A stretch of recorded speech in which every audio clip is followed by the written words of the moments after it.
Hari ini tepatnya tanggal 3 September 2025, yaitu sesuai dengan yang pernah kami sampaikan pada 2 hari yang lalu bersama Karwat Prof, yaitu pelaksanaan sidang kode etik profesi kepolisian. Saya akan membacakan, dan sebelumnya saya di sini bersama dengan Kepala Biro Pertanggungjawaban Profesi Divpropam Polri, dan juga secara eksternal diawasi langsung dengan Kompolnas Bapak Khairul Anam, dan juga tadi ada dari Komnas HAM dan Kementerian HAM, dan juga dari Kementerian HAM turut melihat pelaksanaan hari ini. Sidang KKEP atas nama terduga Kompol Kosmas Kagai, Jabatan dan Yon A Resimen 4 Pas Pelopor Korbrimob Polri. Sidang dilaksanakan hari ini Rabu, tepatnya tanggal 3 September 2025, dimulai dari pukul 9.00 waktu Indonesia bagian Barat, dan sekira sampai dengan pukul 7.40 waktu Indonesia bagian Barat, di ruang sidang Divpropam Polri, Gedung TNCC, lantai 1 Mabes Polri. Rekan-rekan, perlu kami sampaikan di sini ada komisi terdiri dari yang pertama selaku Ketua Komisi Inspektur Jenderal Polisi Dr. Andes Mirdisam MSI Wa Irwasum Polri. Yang kedua Wakil Ketua Komisi Brigadir Jenderal Polisi Agus Wijayanto SH SIK MH, Kepala Biro Pertanggungjawaban Profesi Divpropam Polri. Ketiga anggota komisi Komisaris Besar Polisi Heri Setiawan SIK MH, Kabak Binetika Rawat Prof Divpropam Polri. Dan anggota komisi Komisaris Besar Polisi Yudi Wiono SIK, Auditor Kepolisian Madya tingkat 3 Itwil 5 Itwasum Polri. Yang kelima, anggota komisi Ajun Komisaris Besar Polisi Christian Tonato Esos MH, Kasubit Provos Bitpropam Korbrimob. Saksi-saksi hari ini yang dihadirkan, yang pertama adalah Aibda MR, Bribka R, Bribtu DS, Bribda M, Baraka Y, dan Baraka JEB. Wujud perbuatan terduga pelanggar di sini telah bertindak ketidakprofesionalan dalam penanganan aksi unjuk rasa pada tanggal 28 Agustus 2025 sehingga mengakibatkan adanya korban jiwa, yaitu atas nama Saudara Afan Kurniawan. Terhadap terduga dalam proses sidang komisi, yang pertama adalah pasal-pasal yang dilanggar, yaitu pasal 13 ayat 1 PP nomor 1 tahun 2003 tentang pemberhentian anggota Polri, jonto pasal 4 huruf B Peraturan Kepolisian nomor 7 tahun 2002 tentang kode etik profesi dan Komisi Kode Etik Polri. Yang kedua, pasal 13 ayat 1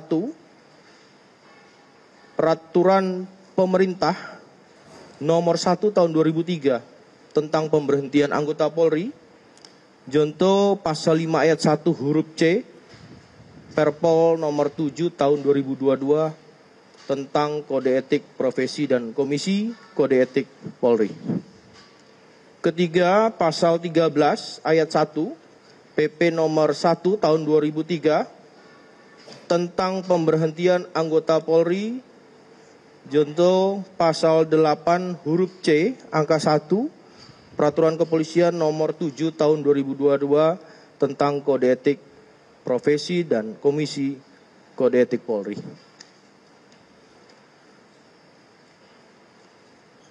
Putusan sidang KKIP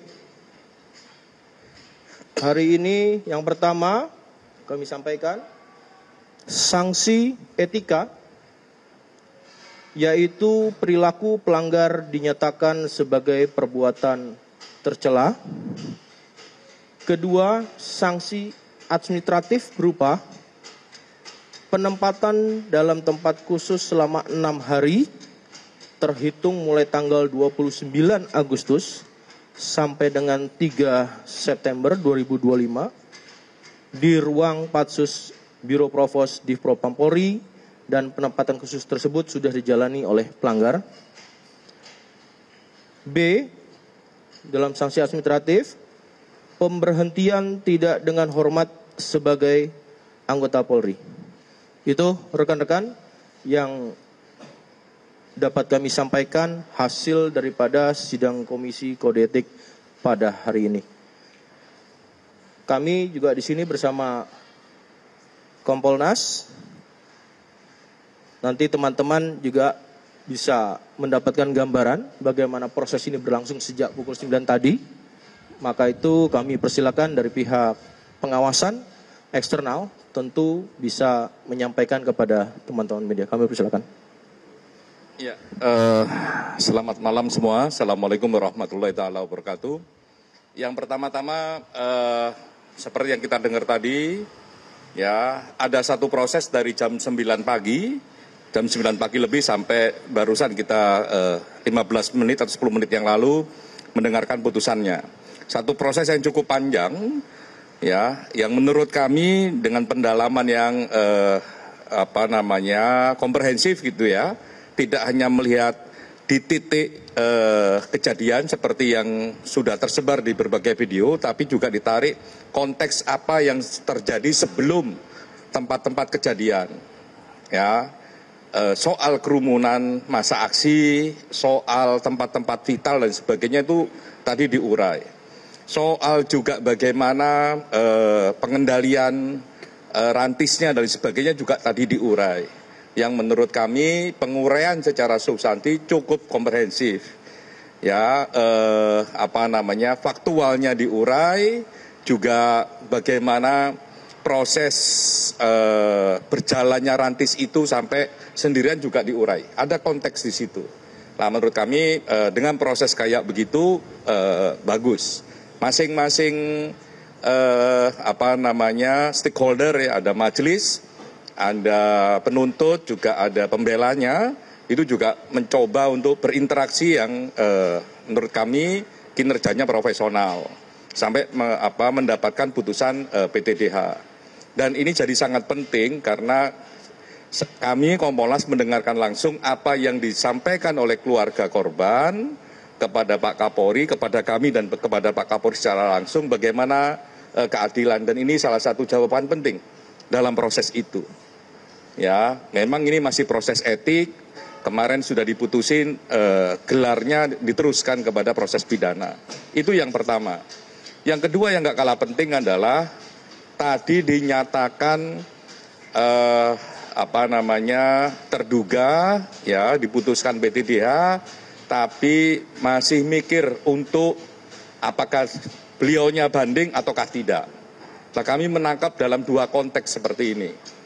Ya, yang tadi lihat di suasana sidang, yang pertama konteksnya adalah memang terduga ini yang mendapatkan putusan sekarang PTDH ini itu menjelaskan bagaimana dia ya berhadapan dengan masa aksi, berhadapan dengan tugas yang harus diselesaikan secara maksimal, berhadapan juga dengan titik rawan terutama di public safety. Ya, di satu sisi itu, ya, itu penting sekali bagi dia menjelaskan tadi. Yang kedua, terduga ini yang sekarang sudah diputuskan PTDH juga menjelaskan bahwa dia tahu, ya, kalau ternyata mobilnya menabrak atau melindas ya karena itu kan jatuh dulu kalau di video, melindas almarhum itu setelah dia ada di markas, jauh dikasih tahu sama teman-temannya, juga melihat sosial media. Dia sedih tadi. Yang kedua, ya dia juga menyampaikan permintaan maaf kepada keluarga,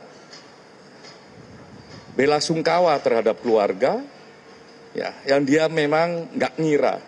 Lah mungkin dua konteks itulah yang menjadikan dia memilih untuk berpikir dulu untuk menyatakan sikapnya.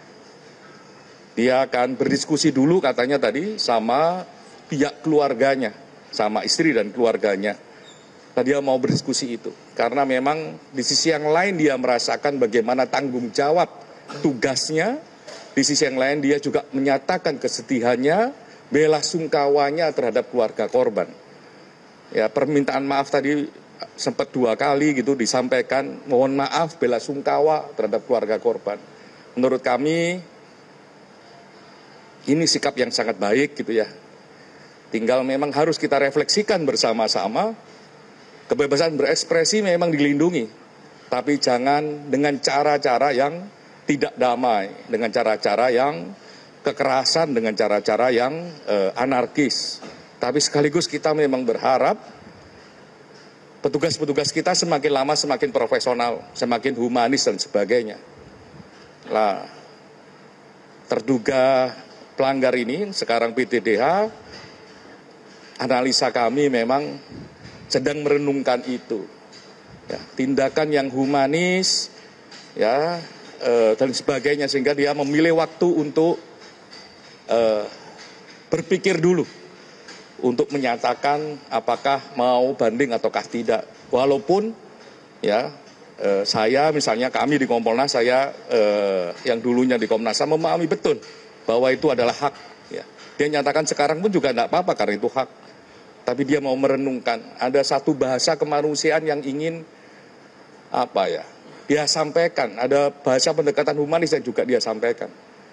Kami tadi di dalam di poin terakhir itu memang hening gitu ketika mendengarkan itu.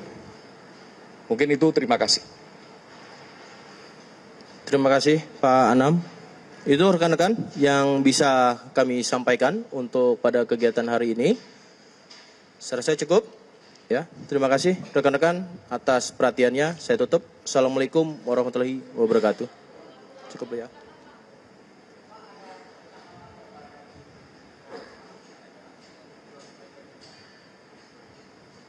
Gimana, kurang jelas pertanyaannya?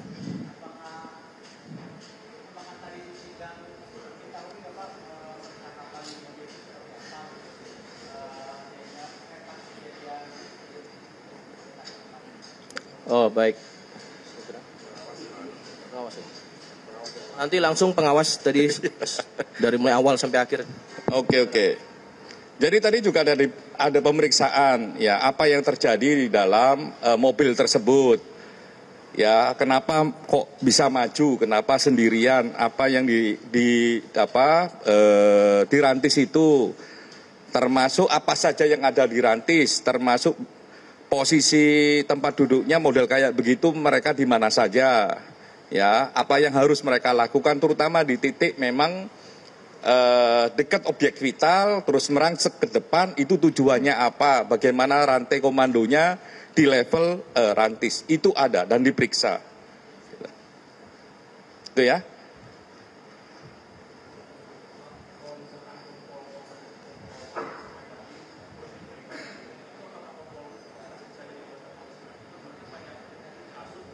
Yang pasti ada mekanisme pidana yang juga akan berjalan, dan kemarin sudah dinyatakan, kami waktu gelar diceritakan bahwa memang sudah ada persiapan manajemen penyelidikan, dan itu kita pastikan kemarin simultan dengan pemidanaannya. Sehingga kita tunggu proses itu. Sebagai satu upaya, kami ingatkan kembali di kemarin itu sebagai upaya bentuk transparansi, tahapan-tahapan, termasuk juga dalam tahapan-tahapan pidana, bisa juga secara transparan. Sehingga itu menjadi sesuatu yang baik. Hanya saja kami juga mengajak publik luas, ya, untuk juga memperkuat kesaksian.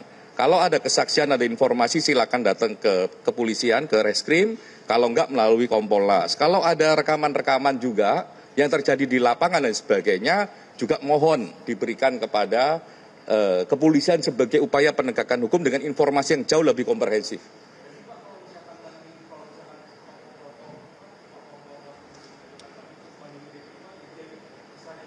Sebenarnya yang paling penting dalam konteks ini adalah proses pidana. Karena proses pidana juga akan mempengaruhi putusannya kepada status.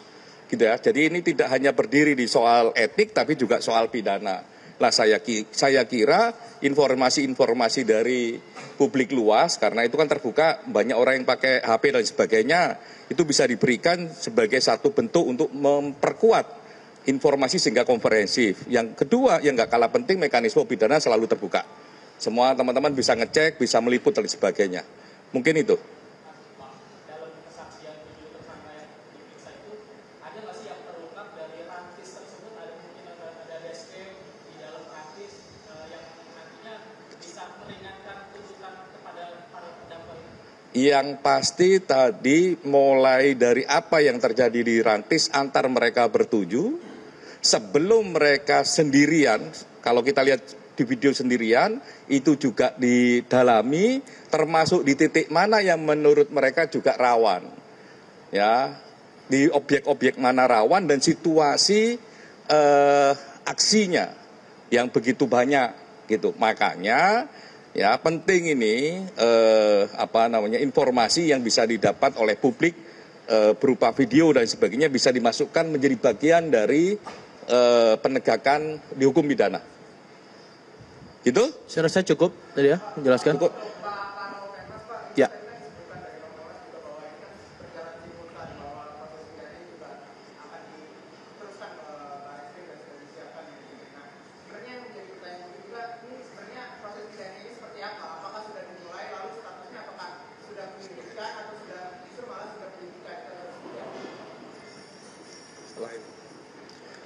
Baik rekan-rekan, untuk kemarin, tepatnya hari Selasa, ya, ini telah dilakukan gelar perkara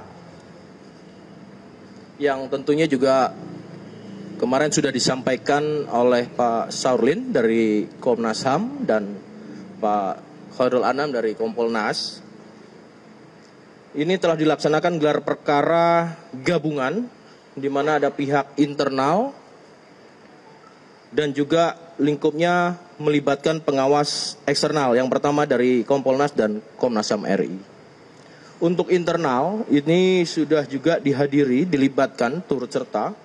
Pertama dari Itwasum Polri, kemudian kedua dari Bareskrim Polri, dari Divkum Polri, kemudian dari SSDM Polri, Kabid Propam Korbrimo Polri, Biro Paminal di Propam Polri, Biro Watprov di Propam Polri, dan Biro Provos di Propam Polri, serta Bakianduan di Propam Polri.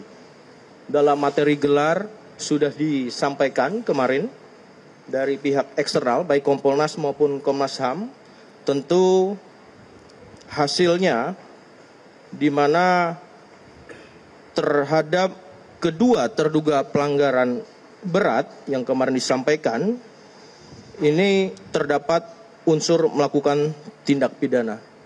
Terkait pertanyaan tersebut, tentu kemarin hasilnya direkomendasikan untuk dilimpahkan yang adanya unsur melakukan tindak pidana ke Bareskrim Polri, tentu guna langkah tindak lanjut.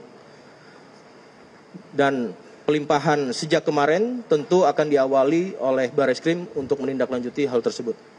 Demikian. Bisa.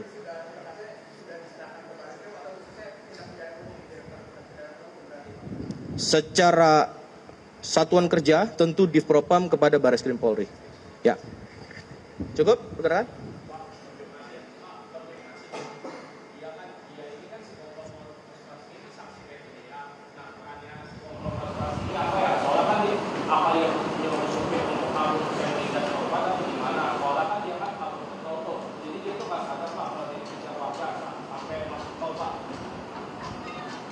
Ya, dari polisi yang dikejar dalam proses pemeriksaan. Nanti tentunya dalam konteks pemeriksaan semuanya sudah disampaikan, ya. Maka dari putusan yang telah diberikan kepada terduga itu adalah pemberhentian tidak dengan hormat. Maka tentu konteks itu juga akan didalami pada proses berikutnya dalam proses tindak pidana. Itu dulu rekan-rekan yang bisa kami jawab, ya.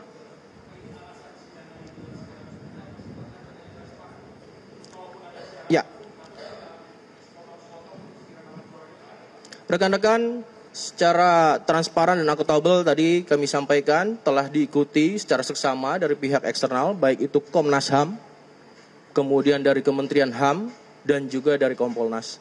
Tentu ini bagian daripada komitmen untuk memberikan informasi dan akses yang sebaik-baiknya dari pihak kelembagaan yang kemudian nanti juga bisa menilai dan menyampaikan. Jelajahi cara baru mendapatkan informasi. Download Metro TV Extend sekarang.